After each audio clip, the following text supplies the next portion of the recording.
it's important that it is a self-service platform, meaning that it's demand-driven. The consumer decides when they want to consume or order a service. Enough theory, let's hop into a little example. So if we are within a company, we could have some providers. These are often internal teams that could be like a certificate team, could be a database team that want to provide services to others. And then we have consumers, we just call them here team A, team B. These kind of are consuming the service. And then in the middle, we have this internal developer platform. And with this, a typical process could be like team B, they are searching for services. They see, oh, database is a service that we really like. They order the service. Then they get notified, that the database team gets notified about the order, and then they do the fulfillment. Fulfillment could be deploying the database or provisioning it and then sending some credentials to that team.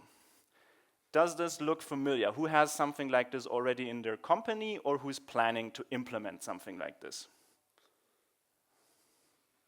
Okay, no worries, the talk will still be interesting for the rest, hopefully, as well. Let's get into it. Within this talk, we're only focusing on a specific part of the internal developer platform called the API layer. Now, the API layer is mainly responsible for the publishing and discovery of services, and then for the life cycle and ownership services, so you know who published the service, when was it published, is there maybe a new version available, and then on top of this service, you could build other services for approval, chargeback, fancy UI, maybe an AI analyzer if you really want to go there. Important for this talk is we're mainly focusing on the API layer, and I promise you by the end of this talk, it will make sense to you why it is necessary to split these into two separate parts. That being said, why is Kubernetes an interesting API layer? I think many here in this room know Kubernetes for its container orchestration capabilities, but it also has a rather sophisticated API design. And when I say sophisticated, this is what I mean. It's sophisticated in terms of platform engineering because APIs are grouped in Kubernetes, so we can see who is the owner of an API or who is the author. APIs are versioned in Kubernetes, so we can actually build lifecycle of APIs, including deprecation and supersession of an API. And then there is a mechanism in place to uniquely identify API objects using a combination of either namespaces or resource types or both, and then the name of the resource. The second part that's very sophisticated for our use case is that the Kubernetes API itself is extendable. And I'm assuming this is something a ton of you have already done. If you're not familiar with it, there is basically an API in Kubernetes called custom resource definition that allows you to register new APIs. And this is what we do here. We create here, from the example, we create a new API called shirts. And of course, that is quite interesting in platform engineering because we said provider teams, they want to provide their APIs to consumer teams. And there's some examples. I'm assuming anyone who has used the CNCF project has come across this. Usually you install the CRDs, like the custom resource definitions, and then you interact with these tools using their provided APIs. Nice, 5 minutes in, we're done, we can all go home, perfect. Amazing, it's over, no. There are some shortcomings because Kubernetes was never designed to be a platform engineering API solution. One of the things is that these APIs, the CRDs, they are cluster scoped. So everyone shares them across the same cluster, which can become undesirable in the situation where you only want certain APIs to be available to certain groups. Then you say, no problem, we're just going to give everyone a cluster, assuming you have the money just lying around. Even if you have the money around, there is one major issue, and that it's still pretty slow. Like imagine every time a new team, consumer or a new provider comes in, you need to provision a new cluster. And you need to tell them, oh, it's going to take a couple of minutes, maybe 10 minutes, maybe 15 minutes, maybe 30 minutes if you're on certain cloud providers, for you to get your cluster to be ready. That's just way too long for this. And then we were like, okay, what if we just made the clusters lightweight? We're talking about lightweight. There's a ton of different approaches that you can take. I don't want to go into too much detail, but on a higher level, it means that we're going to strip out some of the components of Kubernetes that we don't really need, and then just everyone gets their own control plane, complete with their own CRDs, their own role-based access control, but they also have their own data store for this. And then, okay, that is a plus. We can significantly speed up the time. However, we still have one part, and that is we would love to share CRDs between all of these different clusters. And that can be quite difficult to do so, and everyone who has worked with large multi-cluster installations know what a pain it is to sync resources across a variety of clusters. And this brings us to this question where everyone is like, okay, what if they could just share data? So we have the same structure again, but instead of everyone having their own data store, we now have one large data store that gets shared across all of them, and then we would just have something like references where someone can take something from someone else as a logical cluster. And this is exactly the idea that brings us to KCP. That is the whole idea behind it. And finally, we lift the curtain, what is KCP? KCP is a CNCF project, and it aims to create a horizontally scalable control plane for Kubernetes-style APIs. Clear, right? No, not really. So this is one of these famous one-liners that are perfect because it explains what it does very concisely, but it's very tough to understand for someone who has never worked with it. And I thought the best way to explain to you what KCP does is to give you an example. And our example, so you're this here, you're the little person on the left, and then you're interacting with KCP. That's looming larger than yourself. The first thing to notice is KCP itself is a Kubernetes API server. This means you can use kubectl to interact with KCP. Now we said KCP is a control plane for control planes, or for horizontally scaling control planes. So the other part is what you can do is actually you can create, well, new control planes, new API servers, just like you would create other Kubernetes resources. And then KCP creates an internal representation of that API server inside of itself, and it will return to you a kubeconfig which is valid for this API server that we can see here in blue. And like you can create API servers, others could create their own. The important part is they have their own CRDs and they have their own RBAC separated from each other. Now, I guess everyone could imagine what happens next. So if I use now the blue kubeconfig that was returned to me, I would only get back this little CRD field here. I would not get anything from the green box at all, because there is a separation. There is a multi-tenancy, which is exactly what we want. We don't want team A being able to meddle with team B. And it does all of this while being on a singular data store. In the case of KCP, that data store is etcd, similar to what I guess the majority of Kubernetes clusters use. There are two important things that I would like to point out in this chart, in this flow. The first thing is, you might have seen there is no Kubernetes cluster in this picture anywhere.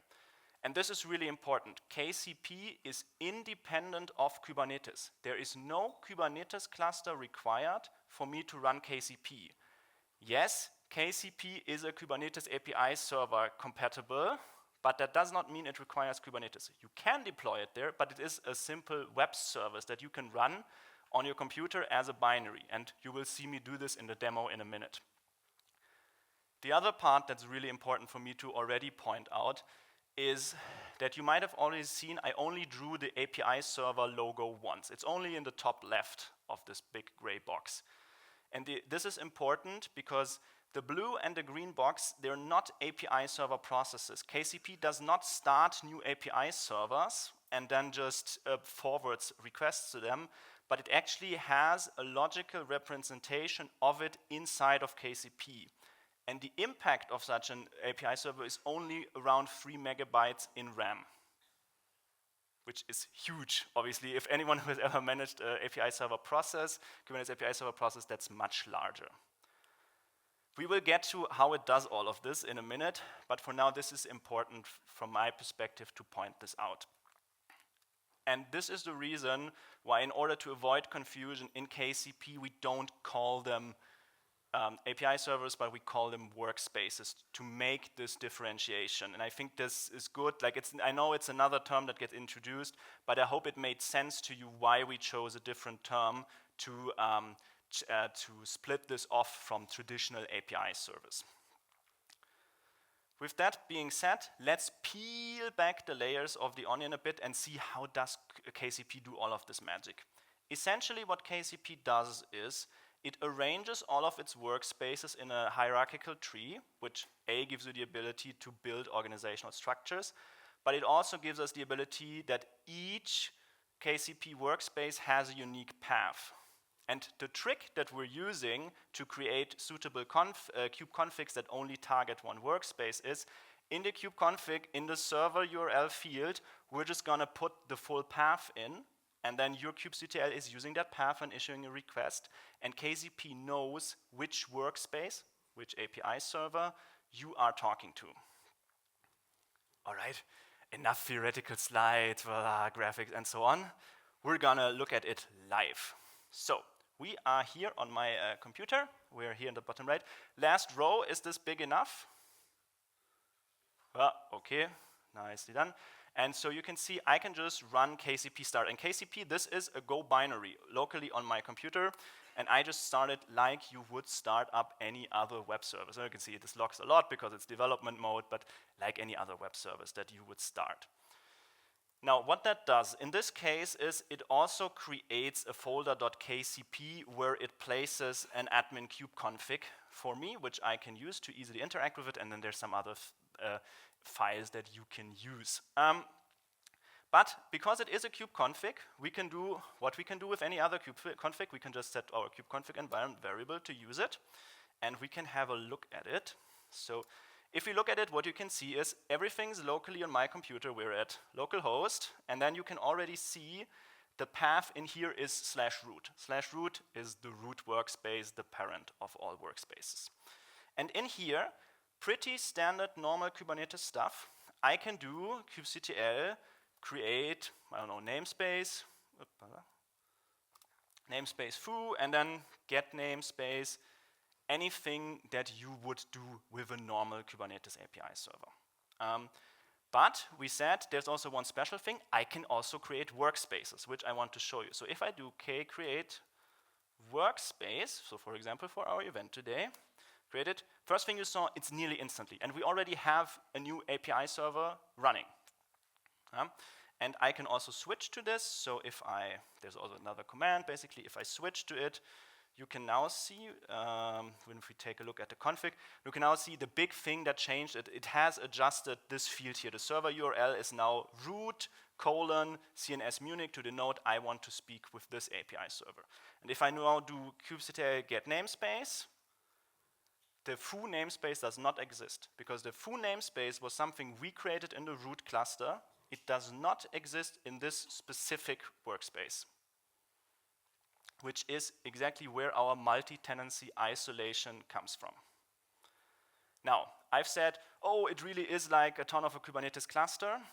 Of course, there's some functionality that's not here. So if we take a look at API resources, okay, this is a bit difficult to see. The eagle eyes of you have seen there is no pods, there's no deployments, there's no nodes. These types of things are removed from KCP because KCP is not for orchestrating containers. It is made for managing API servers, and then in the context, we use it specifically for platform engineering. So there is no container orchestration part of it. And of course, this is what allows us also to make it this fast, because there's a ton of things we do not need to ship with KCP. That being said, so this is just a summary of what we just saw. Now, if we go back to our example, you say, okay, Simon, yeah, great.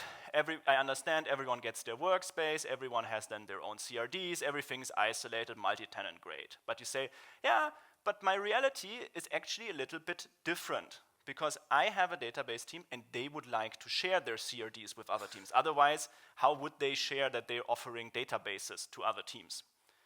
And this is exactly where KCP is extremely powerful because KCP is the owner or the master of all of these different workspaces. And specifically, this means we have a built-in mechanism, API exports and API bindings, that allow you to exactly fulfill this use case. Mainly, what happens is You, as the database team, can create an API export, which is another Kubernetes object, to make the API or multiple APIs available to other teams, and they can then use an API binding to import all the CRDs, all the APIs, into their workspace.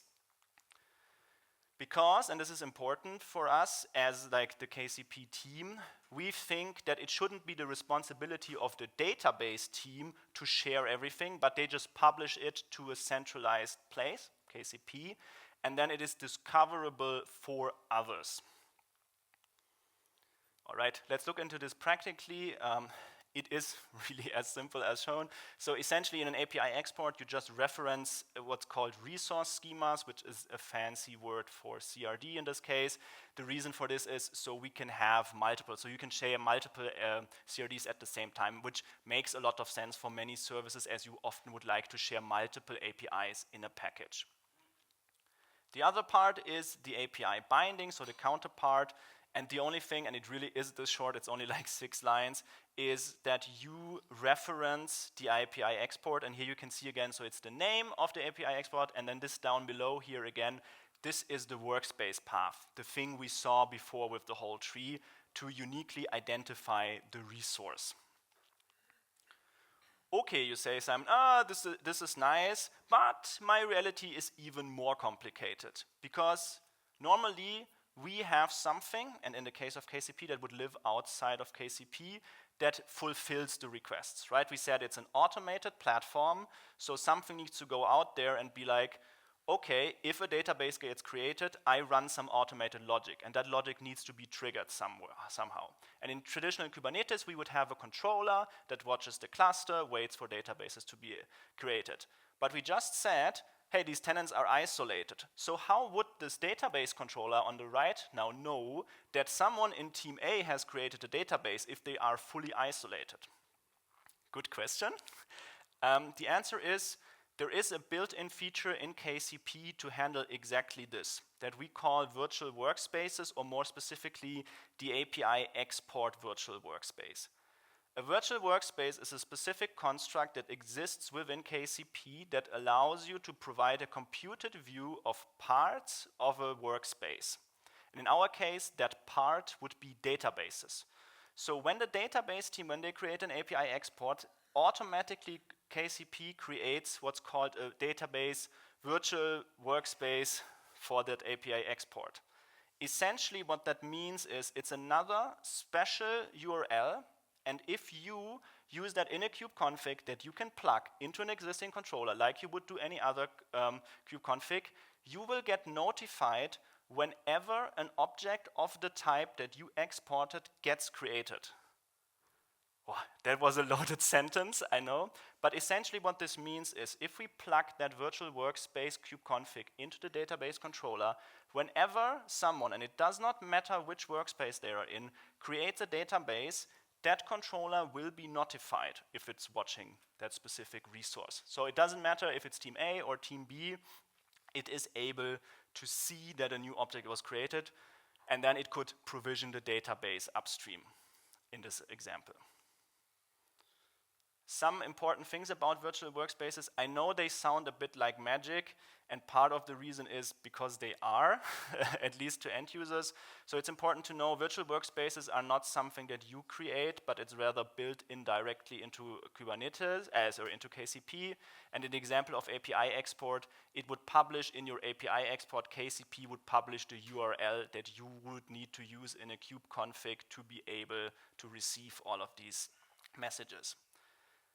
The big advantage, and I hope this made kind of sense to you, is there is no change required in the controller that you wrote. The database controller does not require any code change. It just gets fed a different kubeconfig that just happens to deliver you watch results whenever a database gets created. A lot of technical details. I know probably there's lots of questions about this in a minute. I would, for the last part of this talk, I would like for us to zoom out a bit, because there is an important message apart from all the technical introduction that we did today, and that is, why do we need a universal platform engineering API layer? Why is that actually necessary? Why is all this work, why is all this consideration important?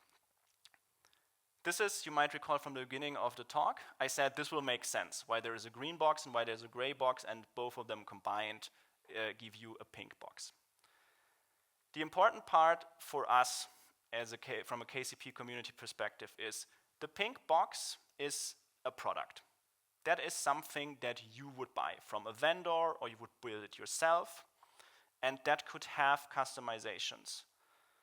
But there is a gigantic advantage if all of these products use the same API layer.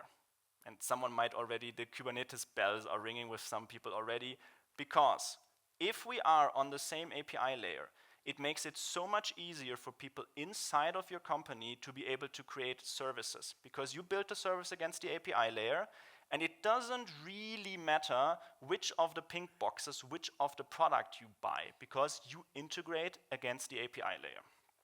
The other part is, if you are someone that thinks of making a buying decision into some of these pink boxes, some of these products, you can more easily switch between them. Like, the effort to switch will become much lower if there is a centralized API layer that multiple solutions share, instead of everyone having their own completely proprietary system you cannot walk away from. And which I think would be a huge step back if now everyone builds their own proprietary system, and we're running into a lot of issues. And the last part is, obviously by having it as an open source layer, it makes it much easier for people to extend. Like, either because the specification is open source and you can build services like operators on top, or because you yourself could actually contribute to the project. If I still have not convinced you yet, I would like to draw on a parallel, which is KCP in this sense is a ton how Kubernetes is in container orchestration. One of the maybe underrated part of Kubernetes is its widespread adoption. Yeah, whatever you think of Kubernetes, we're not going to talk about in this talk about if you like Kubernetes or you don't like it. One thing I think that we all have to acknowledge is it's very widespread, and a lot of advantages come with it being widespread. Like, you can buy Kubernetes from a ton of vendors, fully managed, or you can run it yourself, whatever you like, but you will have this layer in place, and this allows you to use projects that build against Kubernetes or that build on top of Kubernetes. And like, we are here at CNS Munich. I don't think I have to explain anyone here that you're probably all using tons of products that build on Kubernetes. And they work because there is this in-between layer. And if this in-between layer does not suit your needs with Kubernetes, because it's open source, because it's community-driven, you have the ability to either tailor it yourself via controllers or make an upstream contribution. So I hope I really drove the point home.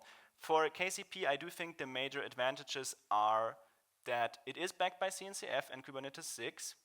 It, I think, has a rather flat learning curve if you already know Kubernetes. I think you saw me running the commands. It's very similar, or in this case, what we've shown, it's the same. You can use a ton of controllers already out of the box.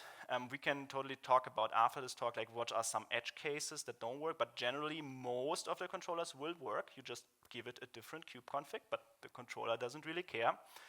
And the last part is, it has already quite a good abstraction layer, which is a bit outside of this talk, because it is an introductory talk today, but there are tons of ways where you can customize or you build controllers, or you can also build your own virtual workspaces. It requires a bit more code work, but it is absolutely possible for you to do this, and you build again against an open SDK for this. Wrapping it all of this up, so we have a lot of time for questions. My thing is really, like, get in contact with me. Let's talk about KCP. Let's also talk about maybe limitations of KCP. It certainly is not perfect, but I hope the big message today was we need, as a community, need to figure out universal API layer for this. Because if we don't, I really foresee a future where in 5 years, the platform engineering market is so splittered, because every solution works differently, that the whole thing is just going to die. essentially. That we just took it for a long way, because I think we're really heading into this way where everyone is building their unique little solution, and we're really abandoning these open source roots, the standardization that we need in order to make it work. Yeah, that being said, I'm open to questions. You can now grill me with all the things. I'm also open for us after this talk. I will be waiting outside. We can also have a discussion, like tell me what things are still missing for you and KCP. And if you're interested, check out the project. Also, we are on Kubernetes Slack. So in KCP Dev, you can find us on Kubernetes Slack. Or next week, Thursday, again, is the community meeting. Come by, say hi. It's all in Slack, the dates, or you can join the KCP mailing list. With this, thank you so much for your attention. I'm happy to take questions.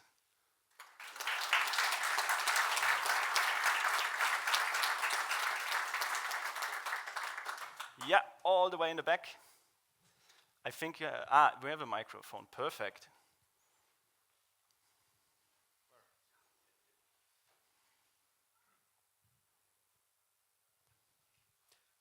Hey, thanks for the talk. So do you also change the data structure, or let's say the key which is stored in etcd?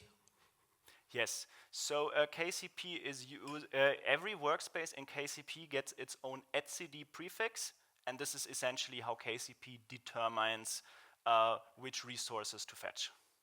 I see.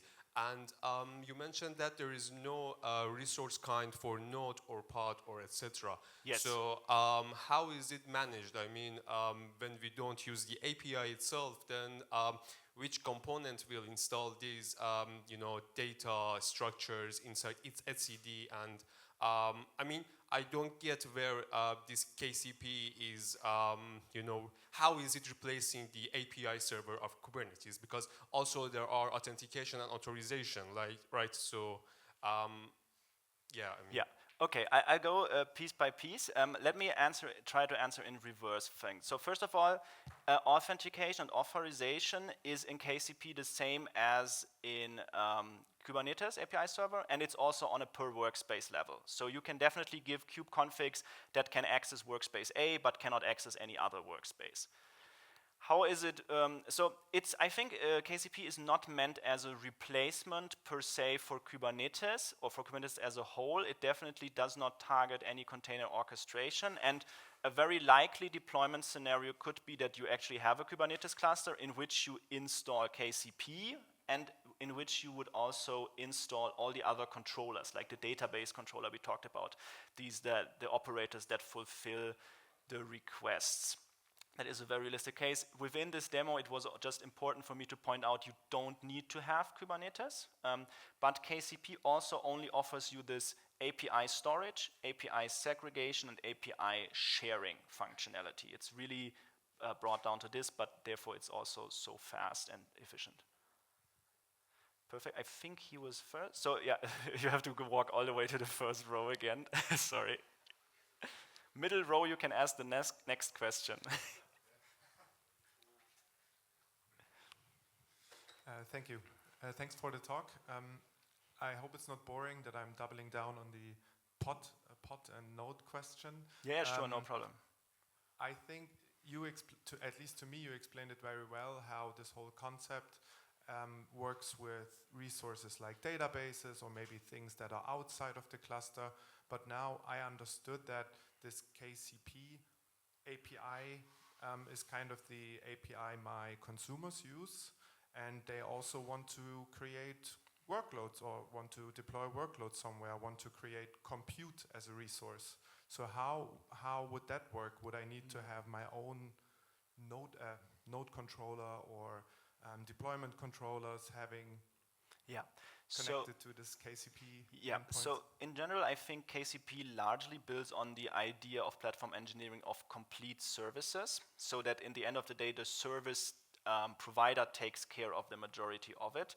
If we were to say we want to offer some sort of computing capacity or so, you would, in this world, you would have a provider, an internal team that provides compute, and then you have and they would offer an operator that can provision compute and that could also share information with the end user. So the consumer would go to KCP, say, I would want a VM, assuming the VM resource exists, someone else has an operator for that.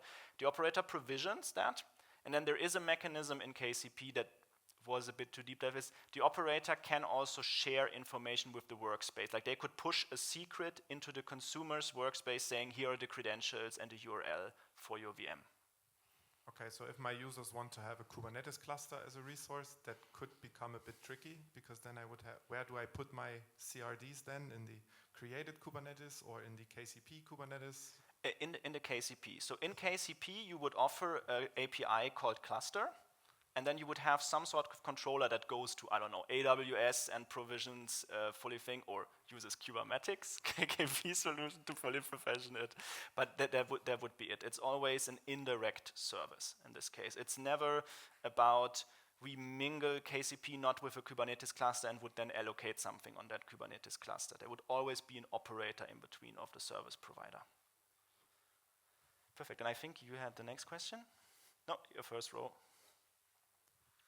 Thanks for the talk. I have a question to authentication and authorization at the end. Can I hook up KCP to our OIDC provider? Yes, yeah.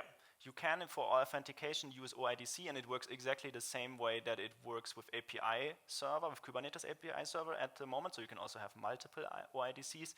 And what we're working on now, which is not finished yet, but will be finished soon, is we also will be allowing for different workspaces to have different OIDC providers. So you could literally have workspace A gets provided by something, and then workspace B, which is your guest access or something, gets taken from a different OIDC provider. So at the moment it would be one OIDC provider for all workspaces? That is what's there. That's the status quo at the moment. What I would need. I'm happy. Okay, then you're happy. Okay, then yes, that works. Perfect. You can have that.